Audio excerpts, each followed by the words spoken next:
So, welcome everyone. I'm having fun with my background today and adding things. This is Mary Beth Schuin, Whole Life Coaching, and my passion is really to help people build a freelance business doing things that they love that make a difference in the world. And I am delighted to have my guest today, Alex Los. Alex, will you introduce yourself, please? Sure. My name is Alex. I've been a coach for, I think, about 18 years in some capacity, and have had my own coaching practice, Pluck Coaching and Consulting, for about 4 years now, which is kind of crazy. And that's about the time that I met you, Mary Beth, where you were my CTI certification supervisor. And I was lucky enough to work with you as a coach as well. Thank you for that. I wanted to ask you, I ask everyone that comes on to say like four tips, both Mhm. mindset tips and practical tips. And so we'll get to that, but I'd love to just hear your journey from employment to freelancer. How- Yeah. So it's funny. I had been working at a consulting firm, and I was actually working internally as a coach. So it's a little ironic, I think, and hard to understand, I think, for some folks initially. But I had been in that at that company for 8 years, and it was a place that was wonderful, but also very intense. And after 8 years, I was kind of thinking, okay, this is such a great place to work. Like, where else could I possibly be? I don't know, but I was really feeling burned out. And I just got to the point one day where I went to my manager and said, um, I don't want to do this anymore. And I wasn't sure, I didn't necessarily have a plan, but in the back of my mind, I thought maybe I could do coaching on my own. I could do freelance. And so I kind of just did that. It was a little bit of I'm just going to try this and see how it goes. And I hung a shingle and I put my head down and I did the work. And I think I pulled in people who were, really helpful to me getting the information that I needed. Yeah. And so I've been doing my own thing now for 4 years. Oh, congratulations. It's so good to see you thriving. Thank you. So talk to us about the things that you've learned along the way. What are some of your tips for new people? Yeah, so I think the first piece that was really important is to give this some time if you're going to do it. And so that was advice that was given to me from a friend when I was leaving that consulting firm. And I thought, this is crazy. I've been in such like um, I don't know what conservative is the word that comes to mind, but just a place where I could be assured that I'm getting an income for so long and I have saving for my retirement and doing all those things. And this feels crazy. So there was an opportunity to coach at like a less intense environment. And so I said to my friend, you know what, I might just do that job and then I'll try to do a coaching practice on the side. And he looked at me and he said, if you don't go all in with your coaching practice, you're never going to do it. Like, it's just, you're the type of person that gives 100% to wherever is her place of employment. And so you're going to give 100% to that organization, and you're never going to really see what you can do with your own thing. So while I understand everyone's circumstances are a little different, I think you can't say, I have this idea and I'm going to open up my business for 6 months and see what happens. What I know is the longer I'm in it, the deeper my network runs, the more legitimate I am as an independent coach, where people refer me. And so I think time has been really an important factor in my being successful. I love that. And certainly everyone does it differently. I know when I was getting started, I went to my manager and said sort of the same thing, like, this job is killing me. And I said, I think I want to do this other thing. I always wanted to be self-employed. It was a big goal of mine. And so the first year I went to 80% time, then the next year I went to 60% time. And as I was doing that, I was building my business. And then when I took the leap, I remember negotiating with my parents. I said, look, just give me a year. I've put enough money aside. My Mhm. expenses are low. I just want to try it for a year. And if it doesn't work, I'll go back. And Mhm. really, within that year, I not only stopped using my savings, I was actually making enough money to pay all my bills. So I thought, okay, let's keep going. And then it's one step in front of the other, right? And then, like you said, I love the way that you express the piece about your network gets deeper and broader and people start referring to you, because it really takes seemingly a lot of energy at the beginning to sort of plant those seeds. But then Yeah. if you don't let them grow and you go do something else, you miss all the beauty of that garden Yes. that you created. So yeah, And super. it's funny, I have to comment, like when you said, I went to my parents and I explained this, and this is how I could hear you convincing yourself, Yeah. right? Here's the plan. There is a plan. This is what's going to happen. Yeah, and I think that's I certainly have met many people who just, fell in love with something that they wanted to do and took the leap and then had no plan and it didn't go well. So I knew enough, like in my brain I needed, like, yes, dream about this, what I want to do, but also like, okay, technically how am I going to pay the bills? Because that's a real thing for all of us. Right. That will Yeah. be important to your sleep. Yeah, exactly. Good point. It's great. And what else do you want to say to folks? Find a community. Mm. So, it's I consider you to be part of my community, Mary Beth. So you can feel the warmth here and just how reassuring it is to have somebody else who's gone through it. And I think another community that I've been lucky enough to sort of acquire on the way is I have this group of 4 women coaches, and we meet every other week, and we just turn off our Zoom screens and put our computers on mute and just do the task we've been putting off and has been driving us crazy, right? So there are community members, I think, who are doing something similar, community members who are just like entrepreneurs generally, and then just kind of I've found people I can depend on who say, yeah, it's not all glamorous, but we're gonna like kind of get through this together. Yeah, I love that because again, I think one of the big shocks for me was I had this large organization I could go out of my office and talk to literally hundreds of people. Yeah, And suddenly I was alone in my home doing this work. And I very quickly needed a community, not just a community around my business, but also just other entrepreneurs that could go have a coffee at right, 11 a.m. on a Tuesday. So it was right, really helpful. right. Yeah, yeah. And also, and part of that is celebrating that freedom to have the coffee at 11 a.m. outside of a business, right? And so it's nice to have those moments and be like, oh yeah, there's a reason that I'm doing this on my own. And I love to ask people this question because I have a very specific answer. Was there something that when you said, if I could do this thing, then I know I've made it? Um, okay, this this is going to sound like a really silly thing. Um, Years ago, there was I think Oprah was interviewing Ralph Lauren, and she said, you know, when I could afford Ralph Lauren towels, that's when I knew I made it, right?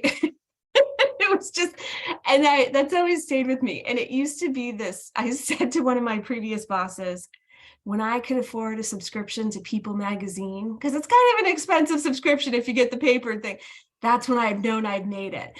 But I think that that's kind of, it sounds a little bit silly, but when I could not panic about wanting to get a thing that I really wanted. And that's where I feel like where I am now, certainly, I can go to the grocery store and get what I want and not feel like, oh my gosh, I'm feeling really tight on a budget with that. It's important for me to not feel that way. Some people feel differently and maybe, don't mind that as much. I'm considering buying a house this year, so that's really important to me. And I I'm actually really surprised that I can, do that. So I think I don't have his answer as glamorous as Ralph Lauren towels or a People magazine subscription right now, but I think for me, it's just living my life in a way that I want to, that I don't feel like I have to sort of compromise. Beautifully said. I also have a silly answer. Mine was, this is so silly, because I really enjoyed the freedom of being self-employed. I thought, okay, I could go to the movies, of course, get a giant popcorn and uh, be there at like 2 o'clock when everyone else is at work. Have the whole place to And it yourself. really was that. And there was no one else in the theater. And I thought, okay, you did good. Look at me. I It love is it. really funny. I never thought about it until I started talking to other entrepreneurs, and they all have something that it was like, this is a silly thing, but this is what it means for me. So Yeah. thank you for sharing that. Yeah. Good question. Beautiful. And your next point. Buckle up. It's a bit of a roller coaster at times, and I think you learn to enjoy the ride or anticipate the highs or lows. I think it is much preferred for me compared to the dull buzz of day in and day out in the corporate life, kind of how I felt like things were going, where I would pick my head up every once in a while. I'd be like, oh, it's a Christmas again. Like what? It just felt like time was just passing. And this, I definitely feel more. So for instance, we'll have this moment of joy, and then maybe, in a couple hours, I'll have this huge problem and I'll be like, what am I doing? What am I? And then, but it's, I, again, just sort of anticipating the ups and downs, and the bigger picture, reflecting on it is like, no, this is good. This is where I need to be. Yeah, that's beautiful. And I think that also goes back to the point about community, to be able to share those things that with other Yes. people who understand, like, this is just today, and you can look ahead to know that things are going to pick back up, and having Totally. that accountability to do the work to make the next thing happen, right? Because Yeah. that's the other piece about being self-employed. Your boss isn't saying, like, hey, here's this deadline you need to meet. We have to just Yeah. meet those deadlines for ourselves. I know Yeah. I always have a long to-do list. So, Yeah, and I think that's a really good point. And I think checking in with some people who, you know, maybe these are people in a community who do something a little bit similar to you. They can tell you kind of what, um, things to avoid or ways to think about things. So for instance, I met a woman in my community. She's part of that group of four where we tune in every other week. And she's been doing this, I think, maybe 10 or 20 years longer than I have. And she's like, look, I started doing speaking, and I refuse to speak for anything less than a certain amount, and she was able to say, like, you feel at the beginning a little bit desperate, or like you should just accept whatever. And here's what I found. This is why I found that that's not worth my time. And so you can sort of avoid some of those mistakes, I think, by chatting with folks who've had a similar path. yeah, well said. It's really beautiful. Let's move on. What's your next point? You'll discover things about yourself that are really surprising, good Mm, and bad. And so, for me, I think I have been pleasantly surprised by how much I kind of am good at and maybe enjoy sometimes keeping track of the financial aspect of my business and taxes and things. Like, at first I thought, oh gosh, joining an accountant, like, what do I do? And this is so complicated. And it's like, I keep a spreadsheet of the different expenses. And it's really been interesting for me to understand, like, what's a business expense and why should that be, kept track of, separately than a personal expense. And what does that mean for the tax implications? I don't know.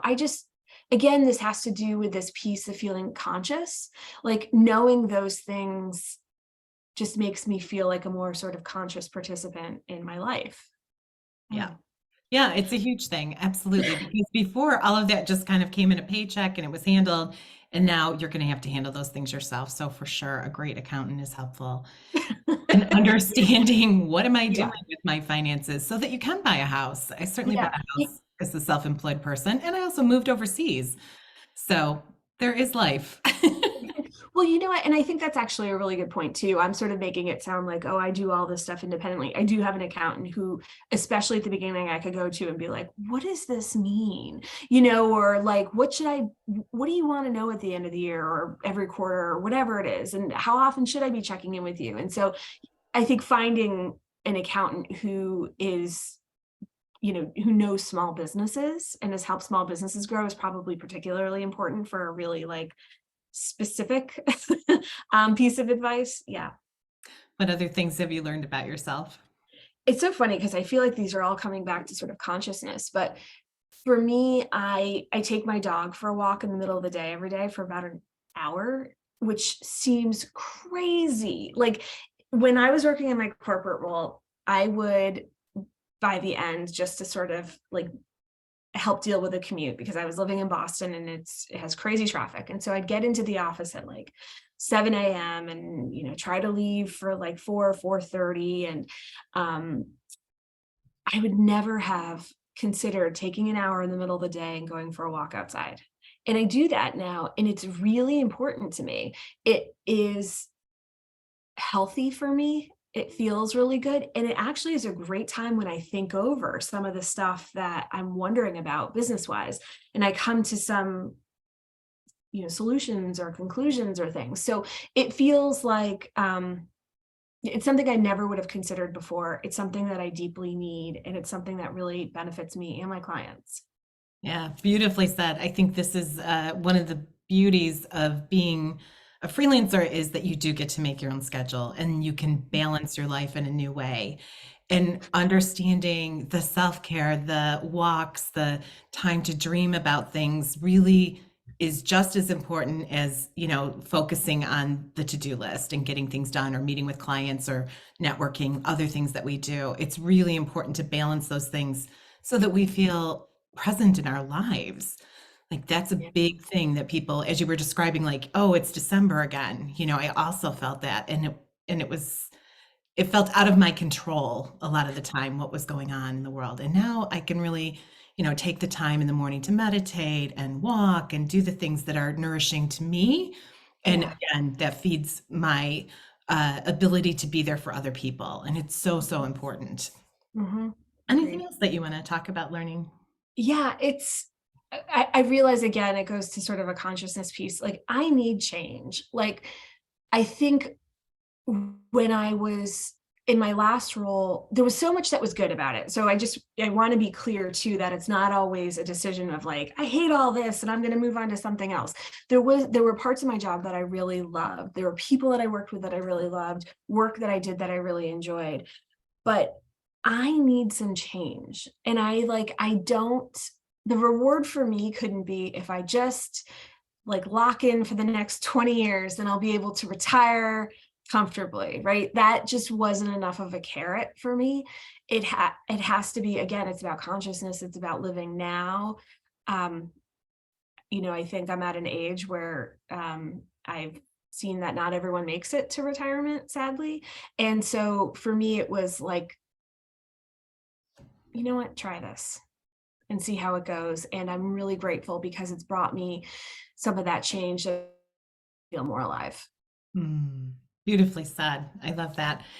I also think as we talk about, you'll discover things that you didn't know about yourself. That one of the sort of surprises for people when they go out on their own is that you have to deal with yourself, right? All the limiting beliefs, all The the most challenging employee. yes, exactly. I always say it's like you're going to scrub out every dark corner of your being because Yeah. you are selling yourself in a way, which is so different from things that we've done before. It feels so confrontive in many ways. And then we get to see, like, oh, what comes back from the world.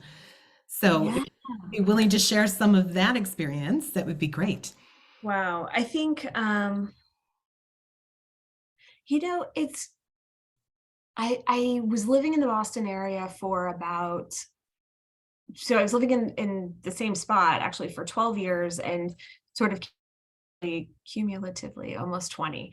And there was a lot I loved about the area, but I'm from the Albany, New York area originally, and my family is here, and my parents are still alive and healthy, thankfully. And I just had this moment of like, what am I doing here? Like I have flexibility where I can go and be in the Albany area and see my parents more than on holidays or rushed weekends. And it it made me really stop and think about, okay, what am I getting out of this experience of being in the Boston area versus um, moving back to where I grew up. And I made the decision in May of last year to move back to the Albany area, which was I don't know, was it surprise? I think it's something that I just hadn't really thought that I would do. But what's nice about it is I realize like I like I like the peace of things being a little bit quieter. don't love traffic. Keeps coming up.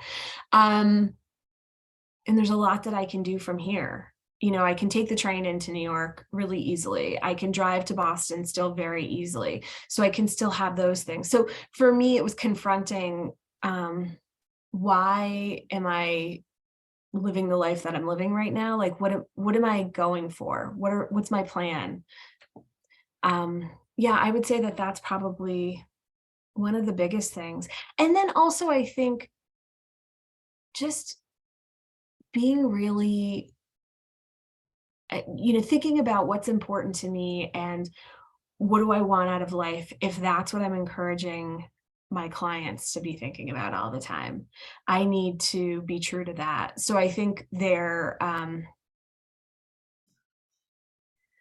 are pieces of that that I still reflect on and think about what do I want to accomplish this year?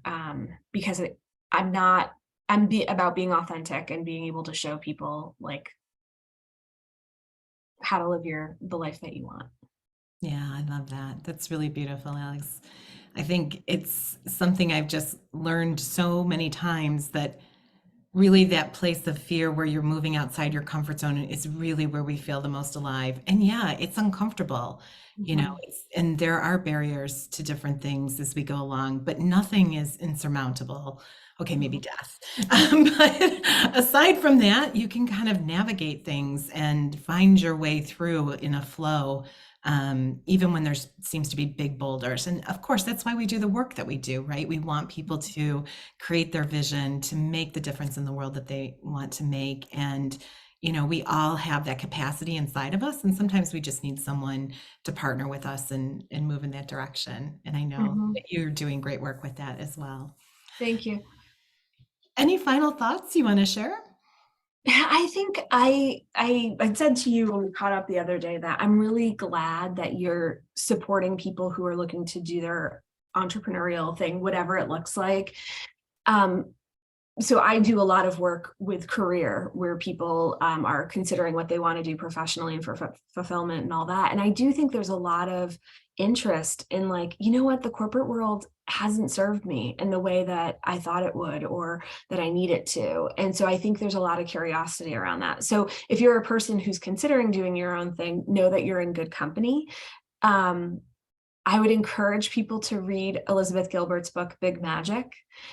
It's this whole idea of there are all these great ideas around the world, and if you don't grab it and do it, somebody else might. And so to think about, okay, if I don't go after this and somebody else does, will I be really jealous? Yeah, so go for it. Go for it. And I know that this is not what this is about, but I encourage people to work with you Oh, you're because so I sweet. well, I worked with you at the beginning and you really were giving me some tips and helping normalize some of the fears I had and all that. And I think you were an important part of my community early on. Thank you so much, and I love that book as well. I think it's really brilliant. And yeah, it's really this lifestyle that people are looking for. I keep coming back to that. It's not just like, when you see people's sort of life, it's like half of it is work and then the rest they fit in after. Not as much in Europe for sure, but we can really work. When I think about the sort of mindset that I've had about how to work and how often and what's required of me, I have a much calmer spirit about it these days Yeah. because you do need that time to dream. You do need to just Yeah. pull down those cool ideas and create new things. And thank you for the acknowledgement. I started to do this because I felt this pain in my heart when I started to see all the noise around what it is to be self-employed and like do this system and you'll make 100,000 a month. And I thought, "Ooh, that's like, it's harmful to people in my view." And I just wanted people to tell their real stories and like, yeah, it's not all glamorous, it's not all sunshine and roses, right? What? Yeah, like, no one hands you like, "Oh, here are 50 new clients or opportunities Yeah. to train," or whatever, you're going to do. You do need to put the work in and the time, but that it is possible, and just having all the different flavors of you and others talking about it makes me happy because then people can really connect their story with yours. So thank you so much for being here today. And I'll Thank you. put the link for Alex's information in the box so you can get in touch with her as well. Wonderful. Thanks so much. Thank you. My pleasure.